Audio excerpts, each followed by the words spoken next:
Okay, we are right here. Yeah. Hello everyone, and welcome to another live session of Dragon Agents Bootcamp by AI Planet. We're delighted to have you with us today for an exceptionally insightful and informative session. I'm Shivaya Pandey, and I will be moderating today's session.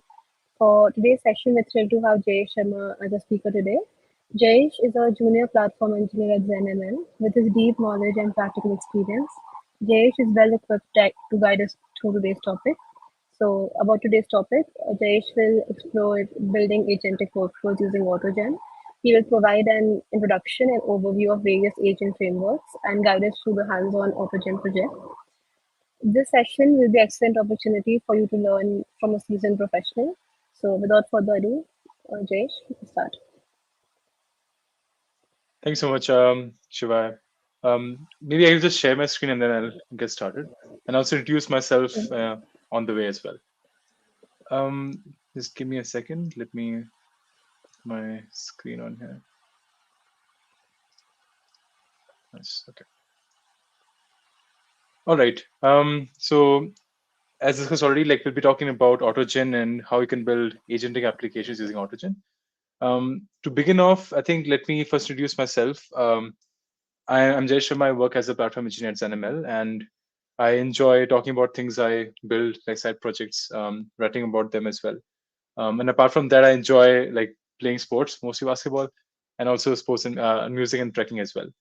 You can find me on Twitter at wjayesh. That's where I'm mostly the most active. But that said, here's what we'll cover today. First of all, we'll introduce the concept of AI agents in itself. So we'll go through some intuitive understanding of what AI agents are, what purpose they serve, and how you can build them. And then we'll talk about agents in AutoGen. So I'll introduce to you the idea of agents in AutoGen, how they are designed there, and what are the different areas they span. After that, we'll be talking about building complex agent workflows. So like once you are familiar with what agents are, the next step would be like how do you compose these multiple agents together into workflows, because in real life many use cases would demand that you use multiple agents together in different kinds of workflows.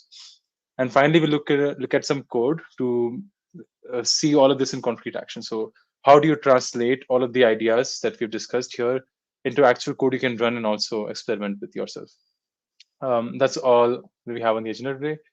So I'll begin with AI agents right away.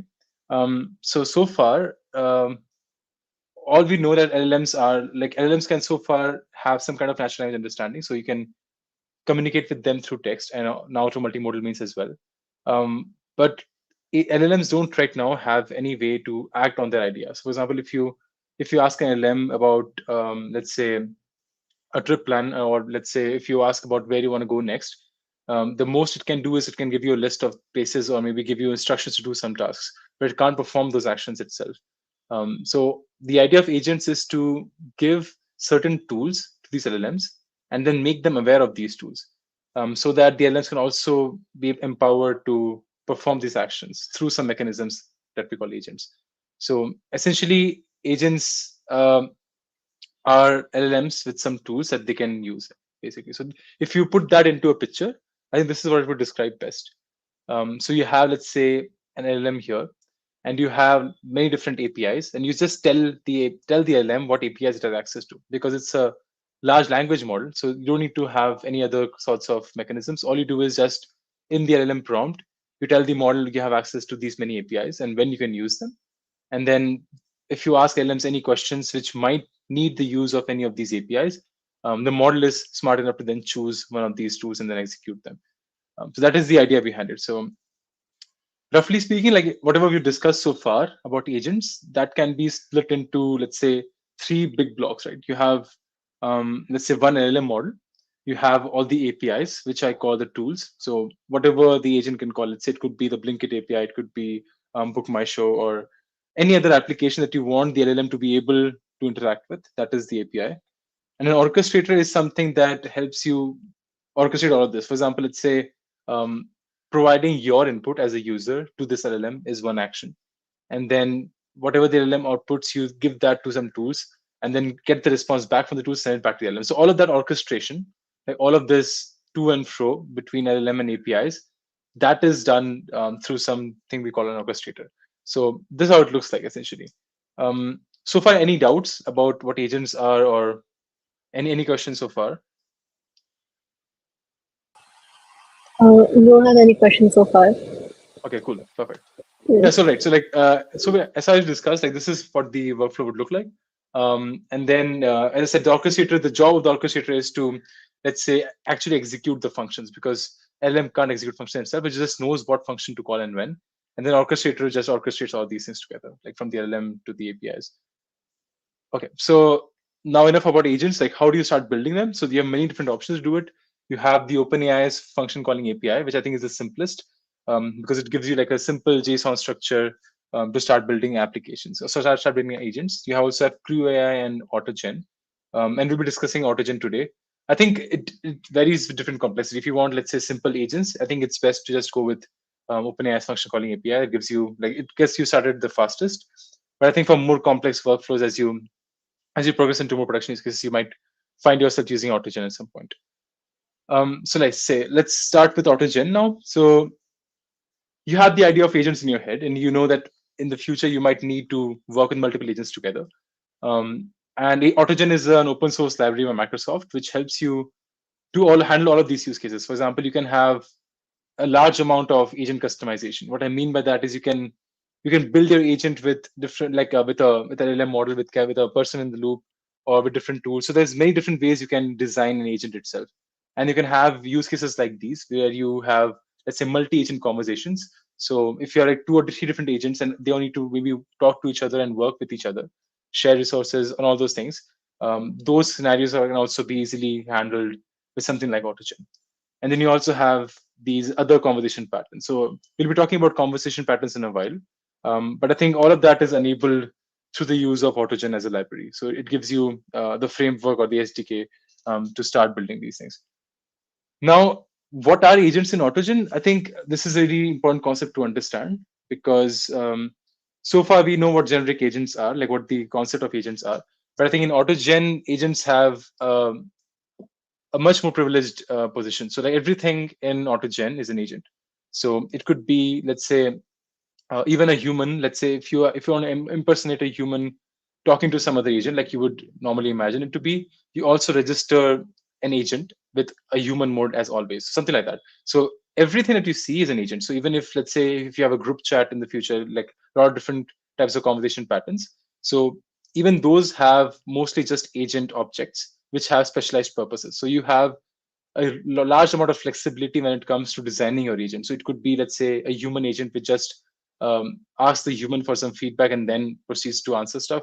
You can have, let's say, group chat organizers, as I said. So those can be responsible for choosing agents to speak and other stuff.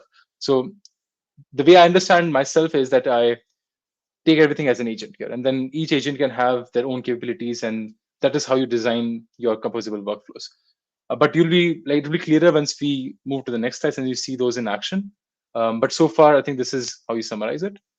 But now talking about agents itself, let's say you have these kinds of boxes. So on the right, you'll see there's this diagram of a conversable agent, which is an agent that comes with AutoGen.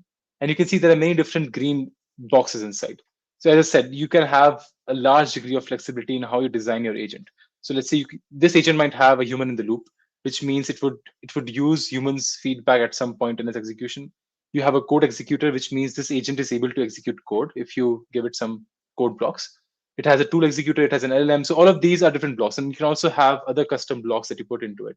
So an agent could be anything essentially. So let's say if I remove the LLM block here, and if I remove the tool executor, then my agent would just be a human code executor, something like that. So like you can choose how your agent behaves, what your agent's capabilities are by removing, activating, or deactivating one of these blocks, or adding new blocks as well. And it can be a combination of all of these things as well. So when I'll be going to the code side of things, I'll make sure that you understand this in a much better form. So we'll be seeing how human, tool, all of these things work together essentially. But what's most important to understand so far is that everything in the AutoGen is an agent that you can compose and bend to your needs essentially. And then we'll see how these things shape up in the future.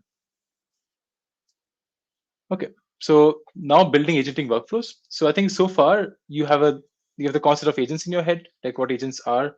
how they supercharge LLMs. And you also have the idea of agents in AutoGen itself. So how does AutoGen handle the concept of agents? So now let's start talking about how you can compose agentic workflows. As I said, agentic workflows are essential when you start building any complex applications. Like you might want multiple agents talking to each other. You might want a sequence of agents, and let's say all sorts of different combinations that might come into the picture. So right now, what we'll discuss is what are different kinds of agentic workflows you can compose and how they are built essentially. So here are four of these examples. So you can have a simple, let's say, two agent chat. So like you have two different agents, and then you make them converse with each other using, let's say, a starter conversation somewhere. So that is one way of composing a workflow. It's very simple, right? We'll see examples of them going forward. But then you also have sequential chats where you have, let's say, multiple sequence of conversations. So you have one conversation, and then that conversation is carried over into some second conversation. So you have many different sequence of, let's say, you can also have two agent chats and then have a sequence of two agent chats. So let's say A and B are conversing now, and then after a while maybe B and C converse. You can have a whole array of different conversations there. Then comes group chats where you have, let's say, many different agents talking to each other, and also nested chats where like chats are added within different chats. Um, but I think this is like where we should dive into more details about each of these different sections. So that gives you an idea of what different use cases are possible. So my motivation here is just to introduce to you all of these concepts. And we will be looking at the nested one in the example, in the code example. But I just wanted to give you an idea of what is possible so that if you start thinking of use cases, you can then figure out what works best for you. So maybe a combination of, let's say, sequential nested works for you best, or maybe a group chat with nested works for you best. So if you know about all these concepts, then it becomes easier for you to then start designing your own workflows in your own use cases. So let's start with two agent chat. But like before that, any questions so far on AutoGen or agents in AutoGen? Any of these concepts which you discussed so far? We have the same question twice. Yeah. Hmm. Okay, I think So these asking, okay. yeah, Hmm.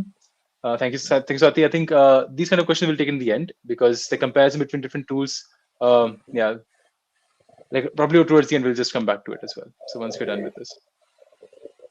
yeah, and they're asking if you could like share the notebook or whatever you use for the example. Yeah, 100%. Yes. Like I'll also share you the link of where I got my notebook from. So like I have something which I improvised myself and some examples I've took from the AutoGen documentation. So we'll be going over that maybe at some point as well. So there are hosts of different notebooks you can actually learn from. Anything else? Okay, and yeah, this. Okay. Two LLM calls versus agents. What's the difference? Uh, I don't know. I don't know if you like. Maybe let me rephrase this. Do you mean a 2LM call is different from an agent call? Maybe I'll explain to you how. For example, let's say if I go back here, let's say, hold on. Um, so if you look at any of these use cases here, so if I assume, let's say, if I give my LLM any objective, for example, I can use multiple LLMs instead of agents. No, I think the concept of agents is combining LLMs with tools. So essentially, if even if you use two different LLMs, like you're not solving for the use case of executing any tools, right? For example, let's say if I ask you, what's the weather like right now in Bangalore, right? So if I ask the LLM that question, and the LLM doesn't have access to any weather tools, like it doesn't know how to like fetch the weather from the weather API, there's no way I can actually get it. Like, even if I have multiple LLMs calls won't be also able to actually extract the information from the weather API. So all agents do is they pair LLMs with different tools. That is the idea of an agent. So even if you have multiple LLMs, that still doesn't solve for the use case of actually executing functions that you might have. Does that make sense? Yeah, I think, and then you have one more question. Okay. Can you also give just a brief of some of the use cases? Yes, I think we'll be coming to the use cases when we get to the code side of things. I'll be showing you the use case which I have prepared, and then also some of the other use cases on the documentation as well. So we'll be going over that. Yes. Yeah, and this is the continuation of the previous question. Mm-hmm. Is it pretty costly? I think it's not so much. Like if you think about the new ones, I think GPT-4o Mini also launched recently. And then you also have Haiku and some other cheaper models. So I don't think it costs a lot to actually execute these things. All you need is to send a JSON, right? I think uh, it shouldn't be too costly right now. And you also have, I think, open source models. I think um, if you look at Gemma 27B, even that would support nice tool calling, and that's open source. So yeah, you should be fine, I think. Okay, that's it for now. Okay, perfect. Thanks. Now let's move. Let's continue with that. So far we discussed like what agents are in AutoGen and how you can have all of these combinations of different workflows. Now let's dive a bit deeper into each of these different sections, right? So you have, let's say, a two-agent chat, as I already told you about.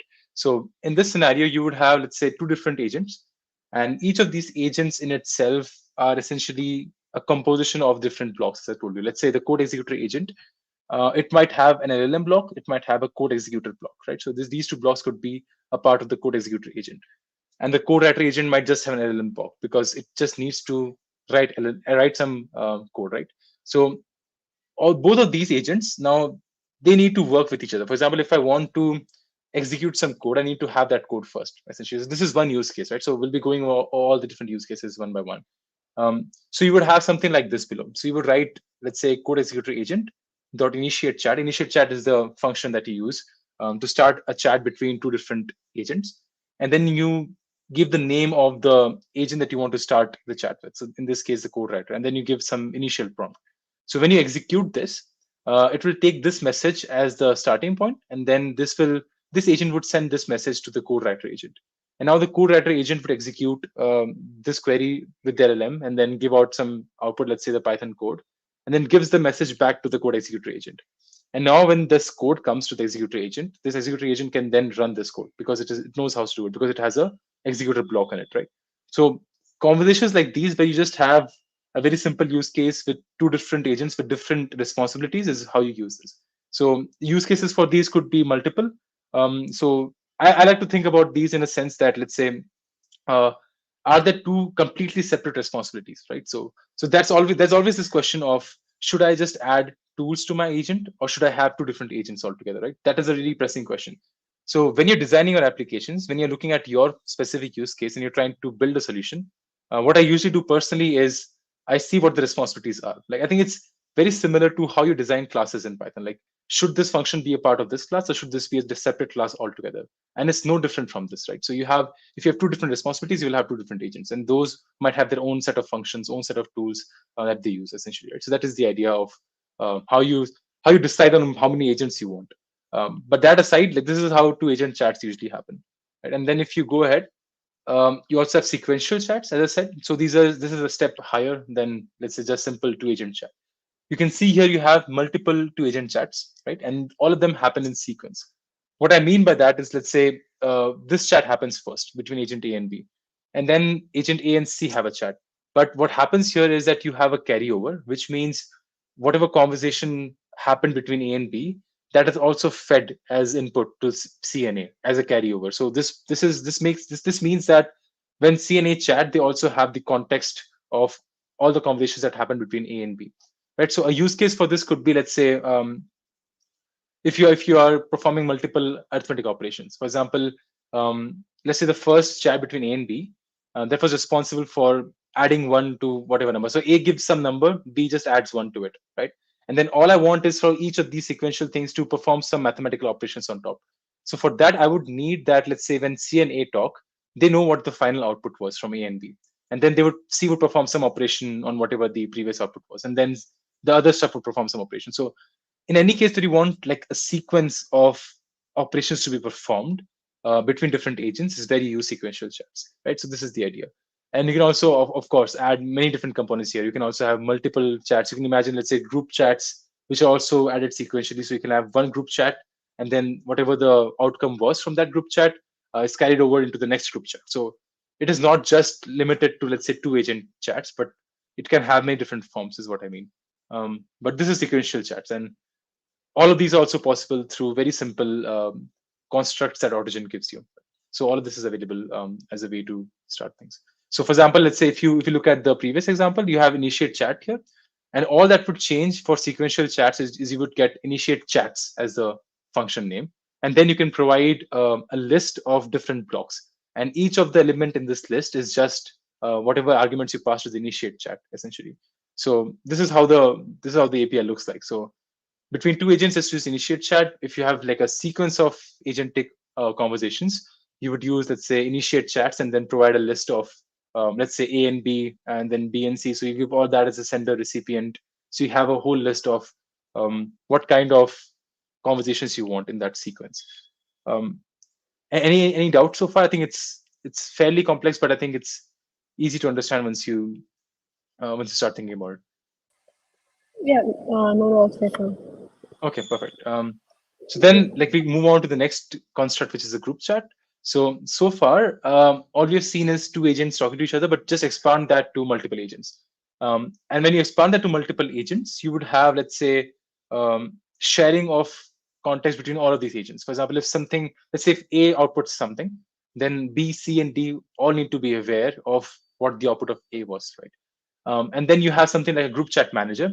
And as I said, everything in AutoGen is also an agent. So group chat manager itself is also an agent, which is designed in a specific way. So what this agent does is it has an LLM block. And you need an LLM block, for example, maybe to determine who the next speaker should be. Right? So if you have a group chat, there needs to be somebody who is speaking now, and then the next minute somebody else should speak. So who decides what agents gets to speak for? There are many strategies, but one of the strategies is that let the LLM decide based on whatever conversation is happening. The LLM decides what the best agent is to speak next, right? And then how is that done? Because group chat manager also is an agent. It has an LLM block inside of it, and this LLM block is responsible for deciding what agent speaks next. And the other responsibility of a group chat manager is also to broadcast whatever one agent said to all the other agents. So what it does is it first chooses some agent to speak based on the conversation, based on the context. It gets the message from that agent. Let's say in this case it is B, and then once it gets the message from B, it then broadcasts it to all of the other agents here. And by broadcasting, all I mean is just it makes the conversation available to all the other agents, right? Because those are also essential for any other agent to carry on that conversation. So a group chat manager, like just to revise, like I think group chat manager is also an agent. It has an LM log. It does these two responsibilities. And in a group chat, all agents can talk to each other. They have shared context. I think that is what usually happens here. Um, and use cases, you can think of many use cases, like let's say maybe debates. Like if you want to simulate some debates or something like that, would you probably use multiple agents here, all talking to each other, essentially. Okay, so like so far, I think if you've used agents before, and if you have any idea of how agents work from before, if you have not used AutoGen before, you might have like a very natural question here, which would be, let's say, imagine a scenario where you're talking to a personal agent. So we all have seen examples where, let's say, if I'm a human and I might talk to a personal assistant, and let's say, hey, I want to book a trip to Goa for next weekend. And then what I would expect is that I only talk to one agent, right? And then that agent is responsible in itself for figuring out like what the best itinerary is, what the best hotels are, and then calling those tools, getting the bookings done, and sending me the result back. So I don't want to be engaged with many different agents. I want one single conversational interface, right?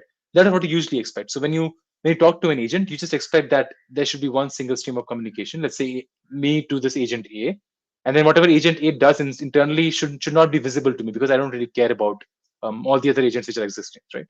So how do you solve for a use case like this? Because so far all we have seen is there are many just multiple agents talking to each other. So how do you accomplish a use case like that is when nested chats come into the picture, right? So what a nested chat is here is that it kind of abstracts away the complexity of multi-agent conversations into a single agent. So you can think of it in this way. If I have, let's say, any other agent here, let's say agent X, right? Maybe imagine a box here, agent X. And that could be just the human. Like this agent is impersonating a human because I only have, let's say, the human block inside. And I'm talking to agent A and I'm asking it for a series of actions to be performed. Let's say I want, as I said, maybe a hotel booking agent. I want a health advisory agent. So all of these things are many different actions that might be performed in the backend. So all I do is I just chat with agent A. So I just send a message to agent A asking about a travel plan, and the agent A inside has a nested chats handler, which in turn in turn allows it to chat with multiple different agents internally. So these agents are not visible to me when I'm talking to agent A. So all of these are part of agent A. So um, you have a whole different series of conversations, but all of those happen within a context of a single agent, right? So you can think of, apart from the use case I already mentioned, I think this is most useful when you have, let's say, really large workflows. You have like huge workflows, and then all you would want is to simplify them. So you don't want many different nodes. You just want, let's say, 5 different nodes, and then within those nodes, like within those specific agents, you can have a combination of different agents, which might not be relevant for like these 5 agents here. So those might be just internal functions. So a parallel that you can draw is, let's say, if you have internal functions in a class that you don't want other classes to see, right? You, let's say, have some private functions that are part of your class, and those are called internally. So when I call, let's say, a function of a class, which is a public function, that function might internally call many different functions, but those functions are not visible to the caller function, right? You only know that I'm calling a specific function, and then that function internally can have many different offshoots, and then it will compute all of that and give one answer back to you. So you only have just one interface. So that is what nested chats usually do. Any questions so far?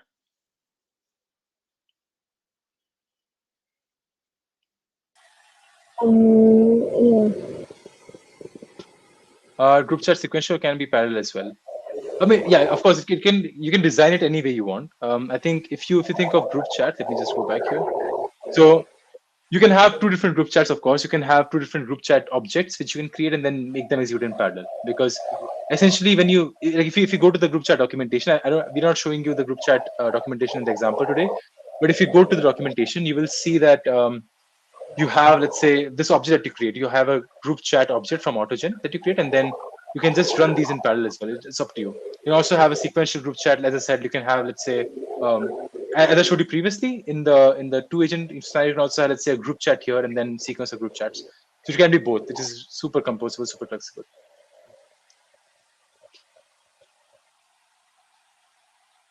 How many agents are safe to use in one project without causing fluctuations? Um, I don't know. Like, to be honest, it depends on what you mean by fluctuations.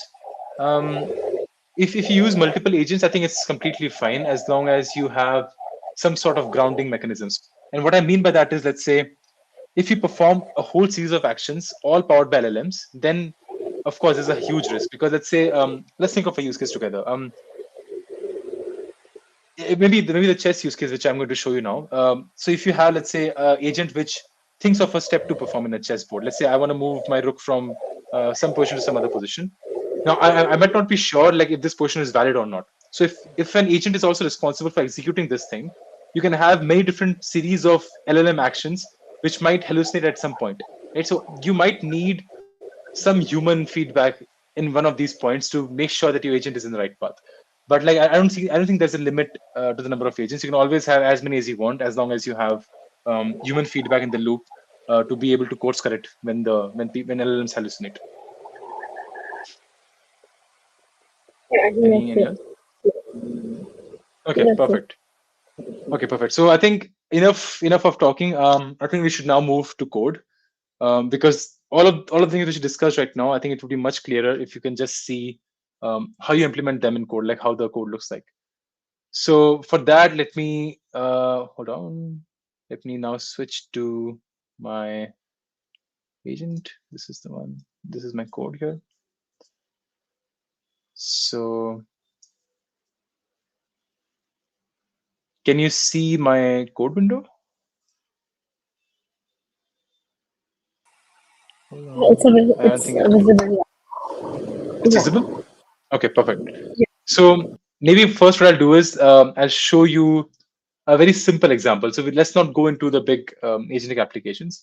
Let's just first think of how you actually build agents in the first place, because I think that is the stepping stone that you need to cross to in order to be able to see other things, right? Um, all right. So in this file here, hold on. I think you have to like share your screen again. Okay.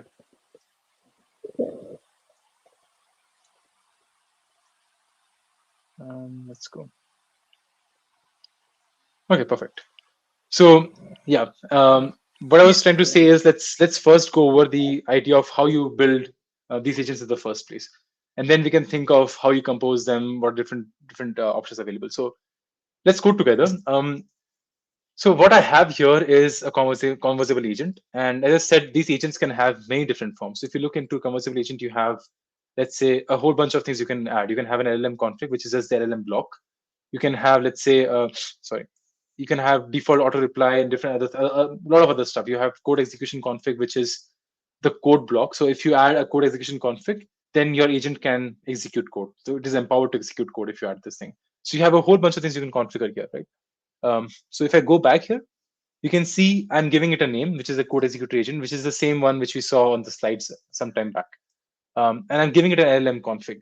And what I mean by LLM config, as I said, is I'm giving it a LLM block. So this agent can potentially use LLM calls to be able to answer questions, right? And if I don't give it, if I set this to none, then it won't be able to call it, make any calls to the LLM APIs. Then there's a code execution config, and where I'm giving it an executor, right? And what an executor is an object which you can use to allow LLMs, allow this agent, sorry, to be able to execute code. And there are many different types of executors. In this case, I'm using something called a local command line code executor. And all this does is it runs your code, whatever scripts you have in your command line. So we'll be seeing that in a while when we run this. But you can also have, let's say, a Docker command line executor. And what that would do is it would run your script in a Docker containers command lines, essentially. And you also have the option of having a Jupyter notebook here. So instead of running this thing in a command line, you can also make the agent execute code in a Jupyter notebook. And the benefit with Jupyter notebooks is that you can get um, shared memory between different calls. For example, if I call this executor twice, it might still remember variables from the previous call, because in a notebook you have many different blocks, and the state between these blocks is preserved, essentially, right? So all of that is up to you, but I think it's a very simple executor here. I define a local command line executor. I give this executor to this agent here. I define LLM config, and I set human mode as always. As I said, you can choose very different configuration values here. If I set it as always, then it means that it would require my input at every stage of execution. So whenever I send it some message, it would wait for my execution, it would wait for my feedback to proceed forward. I can stop this anytime I want. But if I set this to, let's say, none or never, then it would mean that it has an autonomous agent, because it would execute everything by itself. So if I give it some task, then it would never stop for human input. It would just go on and on. It might talk to some other agent, it might talk to other tools, and then it would perform operations and give me a final result. So as I said, like, this is just an agent, but this single agent can have many different forms depending on what you configure here, right? It depends on how you design your agent, essentially. So in this case, you have a code executor agent which has an LM config, a human mode input as always. I have a message here which has just some code blocks. So you can imagine this would be, let's say, if I had a code writer agent, then that agent would have been responsible for giving me this output. But I already have it now. I just hard coded the message here. And then what I do is I do something like code executor.generate reply, and I give it this message, right? That is what I do. So if I just quickly run this, maybe I can show you. Hold on. Let's see. 1 second. Uh, okay.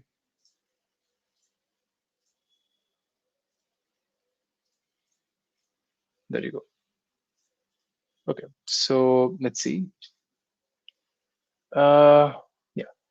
If I have it here, and now what I need to do here is essentially just run this. So if I execute this file in my environment here, so it just waits for my human input and then it executes the code block, right? So it does it by itself. So it ran this code and saved this scatter plot somewhere. That is the idea.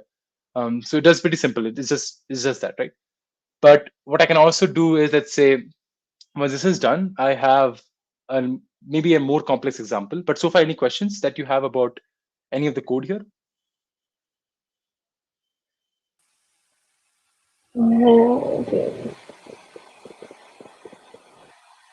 Is conversable agent React based prompting or I think if you think of it in the are you talking about the React paper? Like, is that what you mean? Uh, because yes, it essentially, like, what I do is it based on essentially the OpenAI function calling API. It's the same thing as that. So it just only uses those LLMs which are compatible with the OpenAI LLM function calling. So all you do is you give it a JSON. So let's say if I have some tools here, all of those tools will just be like JSON configurations, which will have a description, which will have when to call it, and then you use the same mechanism as you do with the OpenAI agent calling. So it's just that it doesn't have a mechanism by itself. It just uses the OpenAI function calling idea. What I need to provide for every single question? For a code block. Okay, yeah. Yeah, so exactly. If you need to execute some code, then you obviously need to provide a code block that needs to execute. So this is a very simple example. All I'm doing here is I'm asking the agent to be able to execute some code. So that's why I need to provide a code block here. But of course, you can have many different ways. You can also not provide a code block, but just use different tools and different functions, which might do the job. But this is a very simple example here.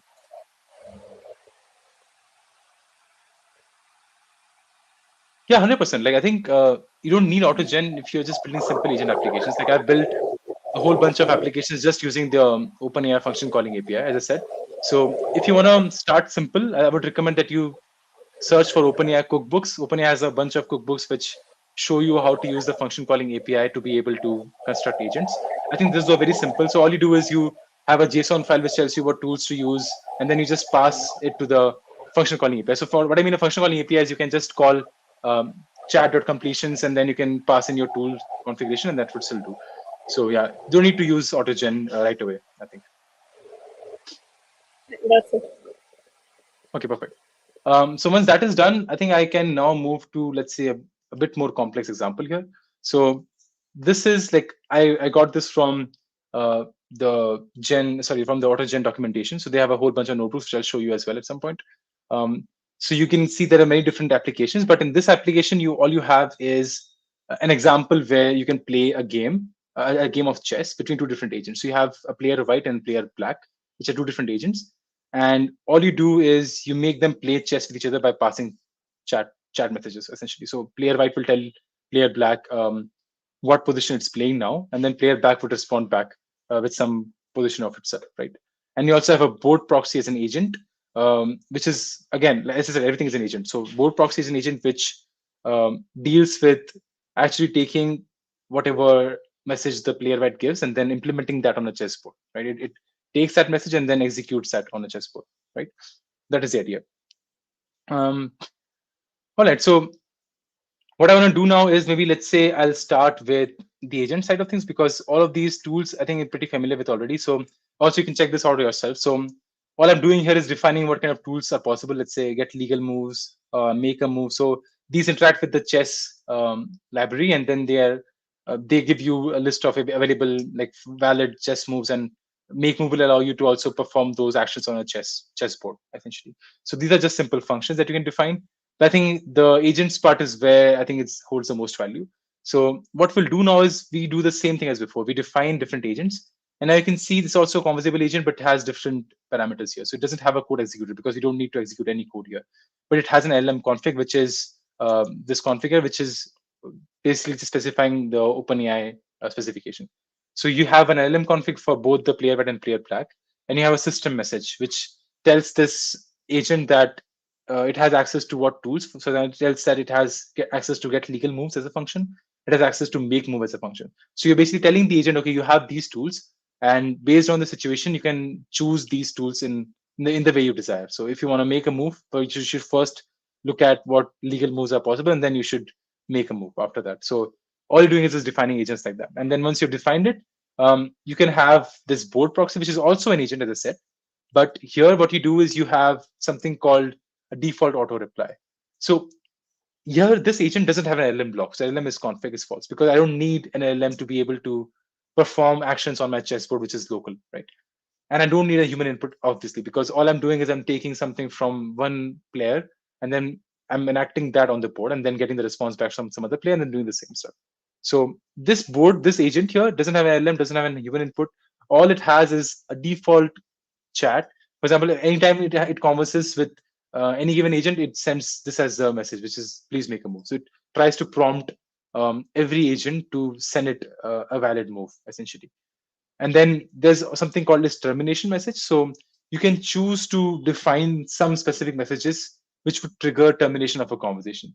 For example, if this board agent is talking to player white, it will check if this condition is satisfied, which is a move is made. So once a move is made, then it stops the conversation after that. So here the idea is very simple. All you're doing here is using nested chats. So what I mean by nested chats is this: you have a player white, you have a player black, and each of these players, if you think of one of these start off, let's say if I talk of the player white, this agent itself has a nested chat with the board agent.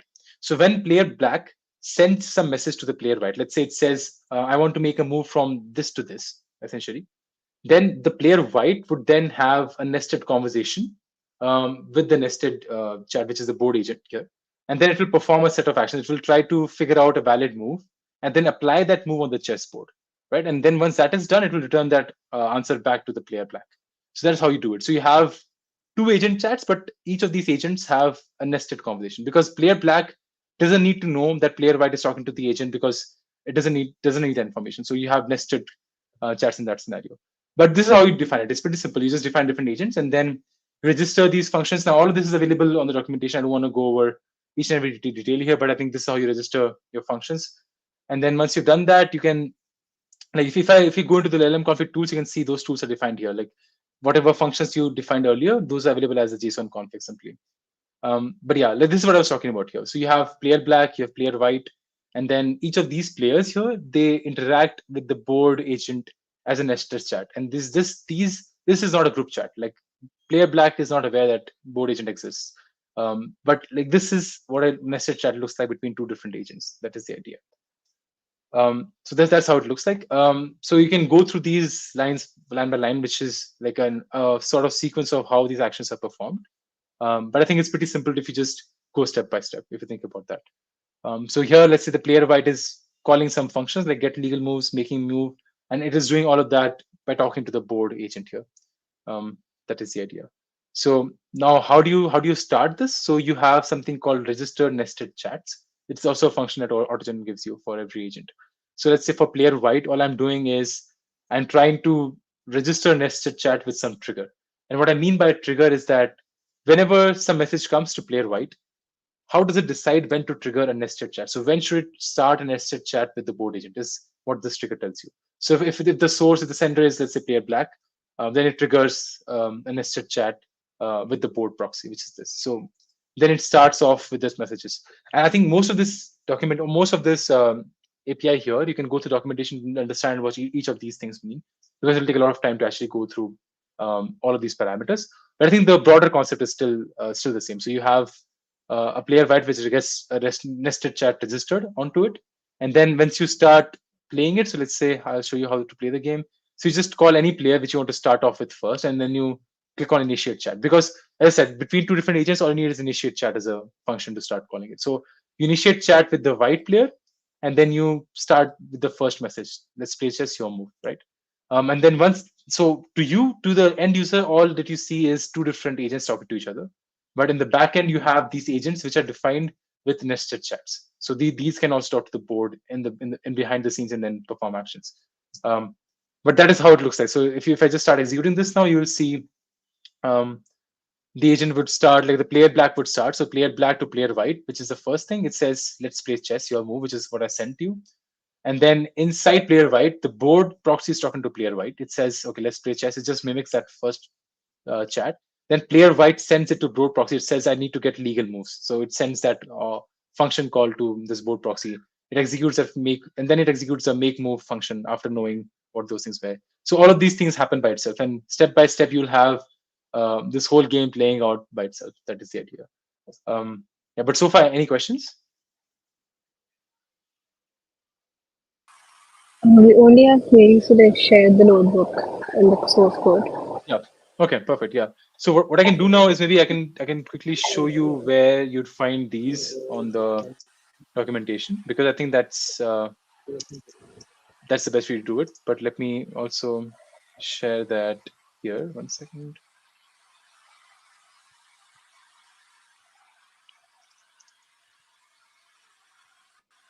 Right. So this is here.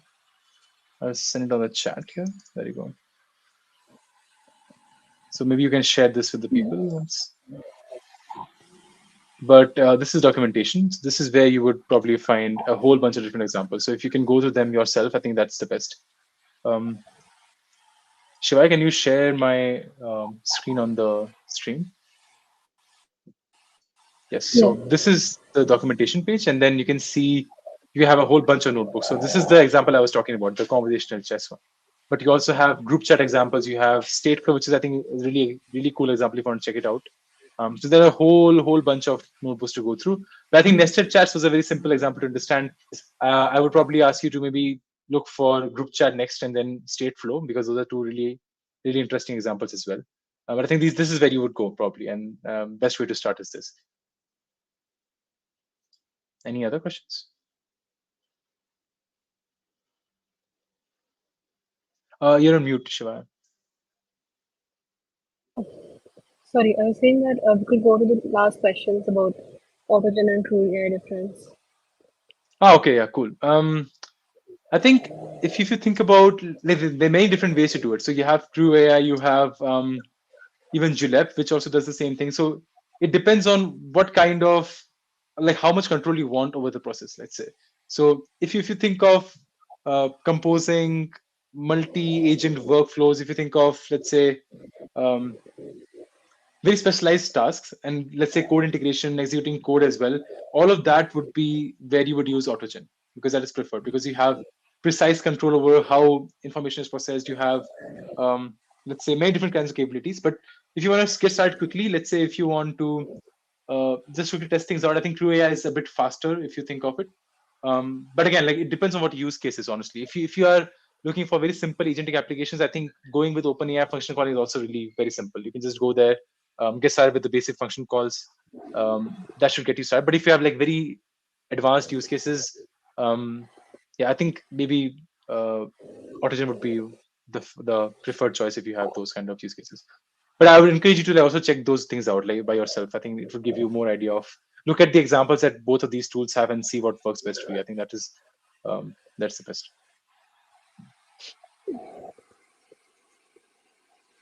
What is my own function called? Yeah, 100%. So what you can do is you can also add your own, let's say, these things to it. So if I go in here, you can define your own tools as well. So like what I'm doing here is I'm defining my own functions, right? So if I go here, if I look at the tool section, you can see I'm defining these as my own Python function. So I can have anything I want here, and I can give these functions as tools to my agents. So it depends on you. You can have as many things as you want. You can have, let's say, define get weather here as well. So it's all up to you. You can define as many functions as you want.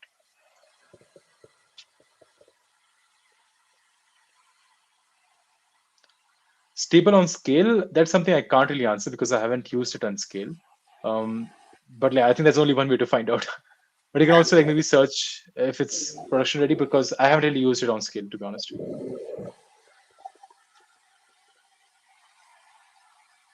That I'll have to check, because there's a section on the documentation page which will tell you what agents you can use. If I go here, there is this, yeah, non-OpenAI models. So you can see these are the whole list of things you can use from there. You can have Mistral, I think, which is open source. You can use that. So Olama you can use. So all of these are different kinds of models you can use with it. So I think you can figure out what works best for you.